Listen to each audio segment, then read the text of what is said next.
Subscribe करें हमारे YouTube channel को और बेल आइकन को प्रेस करें हमारे लेटेस्ट वीडियोस को देखने के लिए।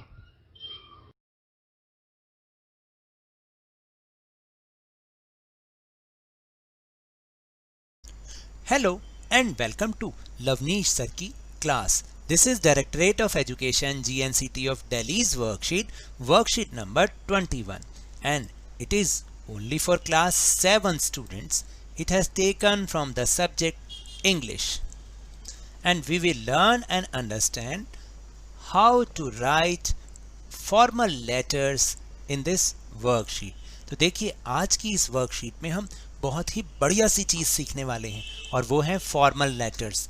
फॉर्मल लेटर्स होते क्या हैं? आपको भी लेटर लिखने में मुझे लगता है थोड़ी सी दिक्कत आती है। कोई बात नहीं, आज के इस वर्कशीट में जब हम उसको लिखना सीख जाएंगे ना, फिर आपको कभी मुश्किल नहीं आएगी।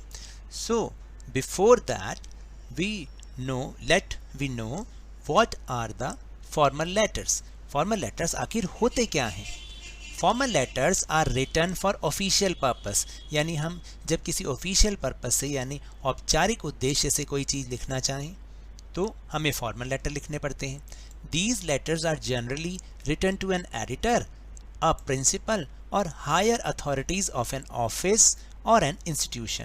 तो देखिए ये लेटर्स ज़्यादातर या तो किसी अखबार के एडिटर को लिखने के लिए होते हैं, या स्कूल के प्रिंसिपल को, या किसी ऑफिस की हायर अथॉरिटी को, या किसी इंस्टीट्यूशन की हायर अथॉरिटी को। देखिए जैसे ये तो आपकी लाइफ में कई बार होता होगा। प्रिंसिपल को तो आप बहुत बार लेटर लिखते होंगे क्योंकि हमें एप्लीकेशन लिखनी होती है, तो वो भी फॉर्मल लेटर होते हैं।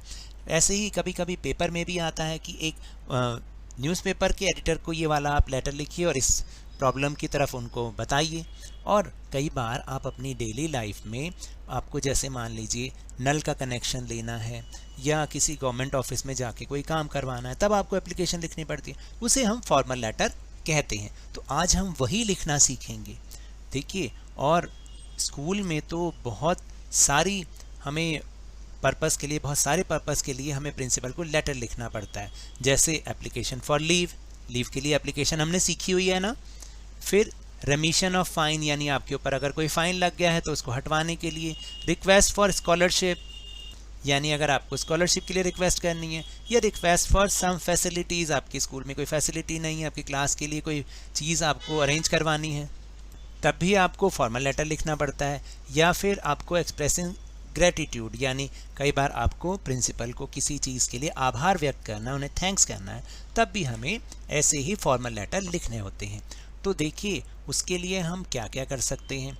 तो think of the situations when you feel the need for writing a letter to your principal. तो सबसे पहले हमें वो सिचुएशन सोचनी पड़ती है जिसके लिए हमें प्रिंसिपल को लेटर लिखने की ज़रूरत होती है। So now let's learn how to write a letter to the principal. तो आज हम यही सीखते हैं कि प्रिंसिपल को हम किस तरह से लेटर लिख सकते हैं। एंड द सेकेंड इज, अब देखिए, format of writing a letter to principal is given below, यानी एक फॉर्मेट आपको दे रखा है जिसमें कुछ चीज़ें तो डिसाइडेड होती हैं, हमें एज इट इज़ लिखनी होती हैं, और बीच का जो मैटर है बस वही हमें अलग लिखना होता है। बाकी जो ऊपर नीचे की चीज़ें होती हैं वो हमें सेम लिखनी होती हैं। तो इसलिए आज ही इसको अच्छे से समझ लीजिएगा ताकि नेक्स्ट टाइम जब आप लेटर लिखें प्रिंसिपल को तो आपकी कभी भी मिस्टेक ना हो। सबसे पहले और हमेशा सब चीज़ों को लेफ़्ट से शुरू करते हैं, लेफ़्ट टॉप पर सबसे पहले, क्योंकि एड्रेस जिसको करना है, किसको करना है? प्रिंसिपल को। द प्रिंसिपल, अब टू नहीं लगाते, पहले टू लगवाते थे, तो अब टू नहीं लगाते। द प्रिंसिपल, फिर आपका स्कूल नेम, जिस स्कूल में आप पढ़ते हैं, उसके बाद उसका स्कूल एड्रेस, ठीक है। उसके बाद आप लिखेंगे डेट, जो भी डेट, जिस डेट को आप लेटर लिख रहे हैं वो डेट आप लिखेंगे। फिर इसके बाद है सब्जेक्ट, यानी किस पर्पस से आप लेटर लिख रहे हैं वो आपको यहाँ पर छोटा सा लिखना होगा, पूरा लिखने की ज़रूरत नहीं कि किस पर्पस के लिए आप लिख रहे हैं, बस वो लिखना है। फिर सैल्यूटेशन का मतलब होता है कि वो सर हैं या मैम हैं, तो अगर सर हैं तो सर लिखेंगे और मैम है तो मैम लिखेंगे। फिर इसके बाद होता है बॉडी ऑफ द लेटर, यानी आपको असल में लेटर में लिखना क्या है। तो उसके भी 3 पार्ट्स होते हैं। पहला इंट्रोडक्शन पार्ट होता है जिसमें आपको बताना होता है कि आप कौन हैं, कहाँ के हैं, कैसे क्या है। फिर बीच का कंटेंट और सबसे लास्ट में कंक्लूजन, यानी कि आप उसका क्या सोल्यूशन चाहते हैं या किस चीज़ के लिए आप रिक्वेस्ट कर रहे हैं। फिर इन सब के बाद आप लेफ़्ट साइड पे लिखेंगे थैंक यू। कॉम्प्लीमेंट्री क्लोज का मतलब होता है यहाँ पर आपको कुछ ना कुछ लिखना पड़ेगा। जैसे आप स्कूल में पढ़ते हैं तो आप लिखेंगे योर्स ओबीडेंटली, यानी आपका आज्ञाकारी। फिर अपना नाम, name of the student, class and section. तो ये चीज़ें तो, कुछ चीज़ें तो इसमें परमानेंट हैं, वो एज इट इज़ ही लिखी जाएंगी, लेकिन बस बीच की जो बॉडी ऑफ द लेटर है वो हमेशा चेंज हो जाएगा।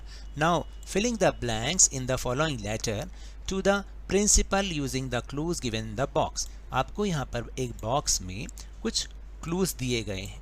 इन क्लूज को यूज़ करते हुए जो लेटर के फिलिंग द ब्लैंक्स है उसको पूरा कीजिए और इस लेटर को अच्छे से समझ के याद कीजिएगा। फिर कभी इस तरीके के लेटर लिखने में आपको गलती नहीं होनी चाहिए।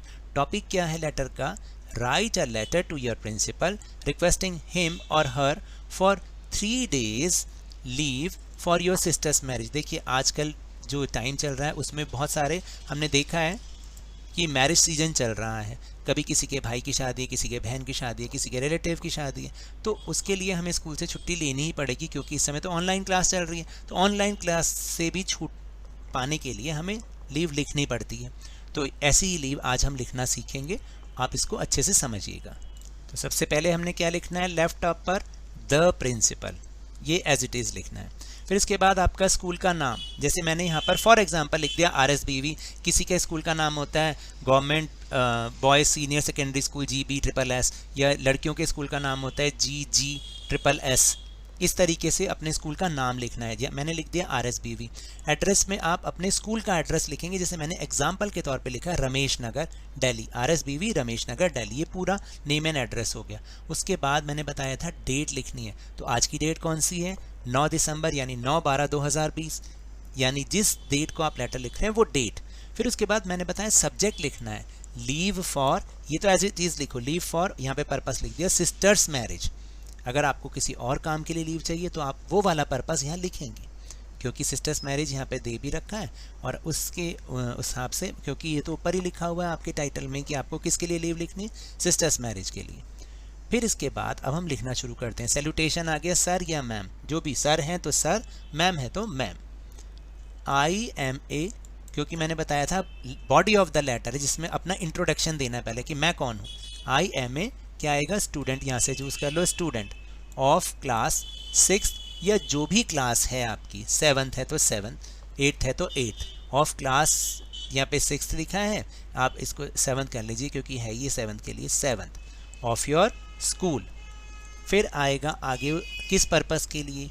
Content, my sister is getting married, यानी मेरी सिस्टर की मैरिज हो रही है, मैरिड आ जाएगा। ऑन कब है?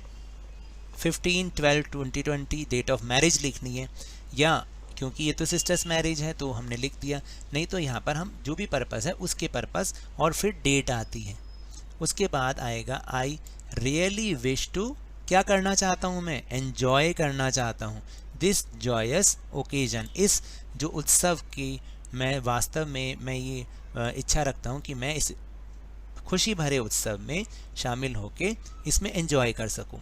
आई विल नॉट बी, क्या आएगा? Able to attend, I will not be able, मैं इस समय समर्थ नहीं होऊंगा किसके लिए? टू अटेंड ऑनलाइन क्लासेस, इस समय तो ऑनलाइन क्लासेस चल रही है ना, फॉर 3 days, यानी 3 दिन के लिए मैं ऑनलाइन क्लास को अटेंड करने में समर्थ नहीं हो पाऊंगा। एबल होता है, एबल हमने ऊपर से चूज़ कर लिया और ऑनलाइन भी चूज़ कर लिया।